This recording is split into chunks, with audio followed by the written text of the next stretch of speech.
का मल्होत्रा। ओनिका जी बताइए, आप तो बीजेपी की बी टीम की तरह काम कर रहे हैं, इसीलिए आप 100 दिन दे रहे हैं, जवाब दीजिए।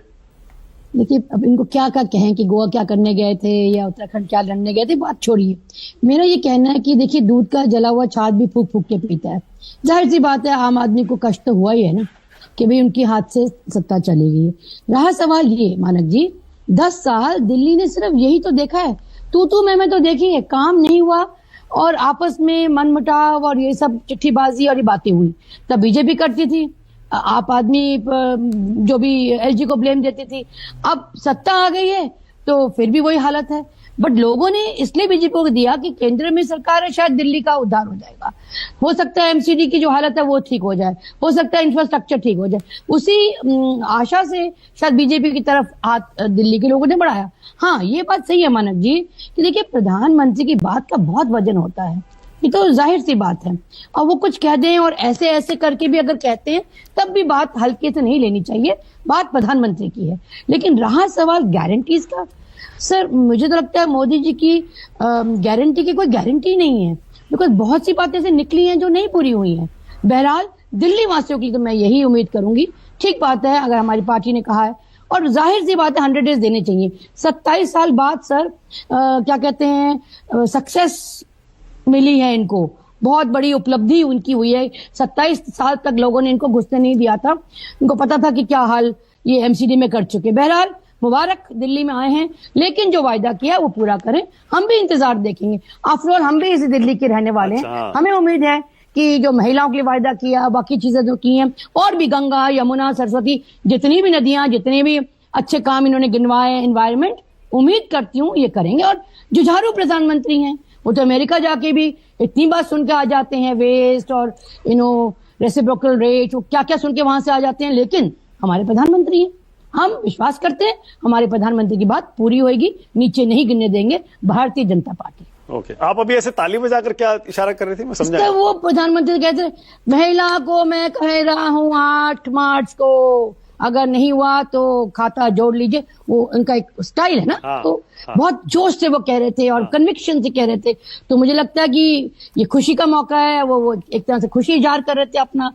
तो उसी ताली से मैं चाहूंगी बीजेपी भी हमारी महिलाओं को 8 मार्च को खाते में पैसा जमा। अच्छा ओनिका जी, देखिए अब जहां तक वादे पूरे करने और गारंटी के वजन का सवाल है ना, तो राहुल गांधी, रुकिए ना एक सेकंड जफर भाई, राहुल गांधी की गारंटी का वजन क्या है पूरे देश में इस समय आपके सामने है, मुझे कुछ कहने की जरूरत नहीं है। और मोदी जी की गारंटी की क्रेडिबिलिटी, विश्वसनीयता क्या है, ये चुनाव के नतीजे बता रहे हैं। 21 राज्यों में एनडीए की सरकार है आज, 21 राज्यों में ओनिका जी। जी। तो और अरविंद केजरीवाल की गारंटी वर्सेस मोदी की गारंटी के बीच मुकाबला था। दिल्ली की जनता ने मोदी की गारंटी पर यकीन किया है, मान लीजिए ना, इसको एक्सेप्ट कर लीजिए। देखिए, बात यह है कि प्रोपेगेंडा नैरेटिव, जाहिर सी बात है भारतीय जनता पार्टी एक अलग ही लेवल से लेके जाते हैं, लेकिन जब कार्यशैली देखें, आप यमुना की बात ही कर ले ना सर, गंगा की बात ही कर ले। मैं गंगा पुत्र, माँ गंगा ने बुलाया, कितने 1000 करोड़ रुपए लगा दिए, लेकिन गंगा की हालत देखिए। चलिए रिसेंट अभी आप जो महाकुंभ की हालत है वहां देख लीजिए, रेलवे के हादसे देख लीजिए। तो ये बहुत सी चीजें हैं सर, एक समय आता है, समय बलवान है, ठीक है। 70 साल कांग्रेस भी थी ना सर, सुई से लेके हवाई जहाज हमने भी बनाया ना सर, कोई बात नहीं, फिलहाल इनको मौका मिला है, हम कहते हैं देश के लिए अच्छा करें। ठीक है, अच्छा 100 दिन दे रहे हैं ना आप दिल्ली की सरकार को, रेखा गुप्ता। जाहिर सी बात है हर एक सरकार को मौका मिलना चाहिए। ठीक है, तो ये अपने काम करने का। आतिशी जो अभी से हमला कर रही है, राजेश गुप्ता अभी से जो हमला कर रहे हैं, इसकी वजह क्या है? मैंने कहा ना, दूध जले वो फूक फूक के छाछ भी पीता, वो वाला साहब है। अभी भी सत्ता हाथ से गई है, तकलीफ बहुत बड़ी है, जोर का झटका कहते धीरे से लगा। If Zafar bhai can speak all that, even I can do all that kind of a dialogue बाजी ना, though I don't do all that stuff. सबको स्क्रीन पर लाइए, जरा सबको स्क्रीन पर लाइए। राजेश गुप्ता जवाब दीजिए भाई, बहुत तकलीफ हुई है आपको, ओनिका मल्होत्रा कह रही है। देखिए मैं एक बात बताता हूँ कि तकलीफ यकीनन हुई है। मैं भी 10 साल से विधायक रहा हूँ।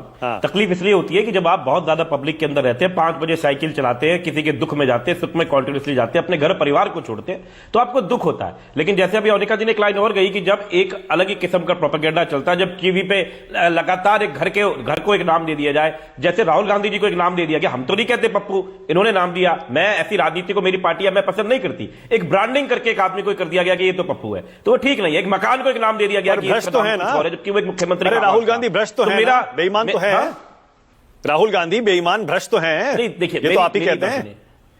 मानक जी मेरी बात सुनिए, मानक जी मेरी एक बात सुनिए। उसके लिए अभी सरकारें अब जो आपके कोर्ट बैठी है वो काम कर रही है। मैं जो बात कहना, अरे कमाल है, प्रचार में तो आप ही बोल रहे थे का, मैंने आपको जवाब पोस्टर में लिख के राहुल गांधी का नाम भ्रष्ट बेईमान बता रहे थे आप। अरे भाई मैं क्या आप मेरी जो पॉइंट है ना उस पर रहने, आप एक पॉइंट पे आता हम दूसरे पे ले जाओगे, दूसरे से तीसरे पे ले जाओगे, कैसे बात बनेगी? आपने एक बात पूछी, आप हंसे जा रहे हैं, आप हंसे जा रहे हैं, हंसे जा रहे हैं। अब मैं भी हंसता हूं। मेरा ये कहना है, देखिए मेरा ये कहना है कि आपने जिस चीज के ऊपर डिबेट करी, अभी हमारी बहन ने हमें कोई बात कही कि तकलीफ होती है, मैंने तकलीफ का आपको कारण बता दिया कि हाँ तकलीफ होती है। एक प्रोपेगेंडा इस किस्म से चला दिया जाता है कि जनता तो देखो टीवी देखती है, हर आदमी तक कोई भी सांसद, कोई भी मुख्यमंत्री, कोई भी विधायक नहीं पहुंच पाता। 2 लाख वोटर है, 5 लाख की संख्या है, तो प्रोपेगेंडा काम करते हैं। और मैंने कहा हर पार्टी चलाती है, मैं ये भी कह देता हूं चलो हर पार्टी चलाती है, लेकिन एक झूठ की एक सीमा होती है। अब आप आए ना मुद्दे सीमाओं को लांद के उस मुख्यमंत्री के पास मकान है, ना उसकी गाड़ी है, ना उसके बाद में ना उस आदमी के पास मकान है, ना उसके बाद अपनी गाड़ी है, लेकिन उसको ऐसे कर दिया गया जैसे उसने अपने लिए मकान बना लिया, अपने लिए गाड़ी बना ली। आज बार बार मैं कह रहा हूं कि कांग्रेस ने जो कुछ भी करा, ये कह रहे हैं कि भाई हमारे पास में सत्ता चली गई, हमें तकलीफ होती है। अरे भाई हमारे पास तो आके चली गई, आपके पास में तो इतनी बड़ी ग्रैंड पार्टी होने के बाद में आज है नहीं। आप यही नहीं समझ पा रहे, आपकी लड़ाई किससे है? भाजपा से, हमसे है, तुमसे, खुद से है, दिल्ली की जनता से, देश की जनता से है, किससे? जरा पहले ये तो प्लान करो। ठीक है, ओके, ऑल राइट। जफर भाई को तो आशुतोष और विजय त्रिवेदी, जफर भाई को तो मजा आ रहा है। अच्छा एक लास्ट पॉइंट मेरा कहना है, आपने कहा कि मोदी जी को दिल्ली गारंटी को लोगों ने पसंद करा। अगर आप दिल्ली में आज भी ये देखेंगे कि मोदी जी के खिलाफ कितना वोट पड़ा है, तो अभी भी आप देखेंगे तकरीबन 52%, 53% वोट ऐसा होगा जो मोदी जी के खिलाफ है, जो कांग्रेस, आम आदमी पार्टी है या छोटा मोटा और इधर उधर भी गया होगा। तो ऐसा नहीं है कि लैंड स्लाइडिंग विक्ट्री जो हमको मिला करती है, हमको 57% वोट मिले, अगली बार 53% वोट मिले, पंजाब में 92 सीट्स मिली है, हमें एक तरफा लोगों ने वोट दिया और मोहब्बत करी है। मोदी जी तो फ्रैक्चर मैंडेट बनाते हैं, इस कांग्रेस ने थोड़ा वोट काट दिया, उधर काट दिया, सीधे सीधे लड़ाई में कभी नहीं जीत। अब देखिए आप अगर दिल्ली का विधानसभा का 67-62 वाला रिजल्ट दिखाएंगे तो वो लोग भी आपको 70 वाला लोकसभा का 3 बार का रिजल्ट दिखाएंगे, जिसमें बीजेपी को भी 54-55% वोट मिलता है। चलिए उसको छोड़ देते हैं, इतिहास हो गया वो।